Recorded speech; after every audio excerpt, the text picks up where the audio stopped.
संत तुकाराम महाराजांच्या पालखीचा मुक्काम आज पुण्यामध्ये श्री निवडुंगा विठोबा मंदिरामध्ये होणार आहे।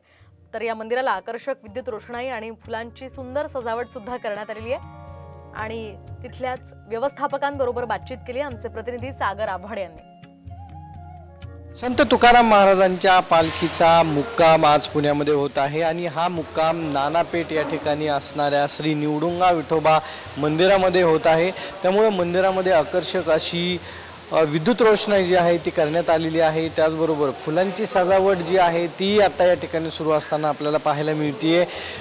2 दिवस पालखीचा मुक्काम जो आहे तो पुण्यामध्ये असणार आहे आणि 2 दिवसानंतर पंढरपूरच्या दिशेने संत तुकाराम महाराजांची पालखी प्रस्थान करणार आहे। त्याचबरोबर आज पुण्यामध्ये संत तुकाराम महाराज आणि संत ज्ञानेश्वर महाराजांच्या पालख्या पुण्यामध्ये दाखल होत आहेत आणि पुणेकरही मोठी जय्यत तयारी या पालख्यांच्या स्वागताचं करताना आपल्याला पाहायला मिळतात। निवडुंगा विठोबामध्ये अशी सजावट जी आहे ती करण्यात आलेली आहे। तसंच पालखी आल्यावर पालखीचं स्वागत केलं जातं। प्रथम पादुकांचं स्वच्छता करून पादुकांची पूजा करून दही भाताचा नैवेद्य दाखवला जातो। नंतर पालखी आत घेतात, अभंग व आरती होते। अभंग व आरती झाल्याच्या नंतर दर्शन सुरू होतं। कॅमेरामन किरण काजळेसह सागर आव्हाड, साम टीव्ही, पुणे।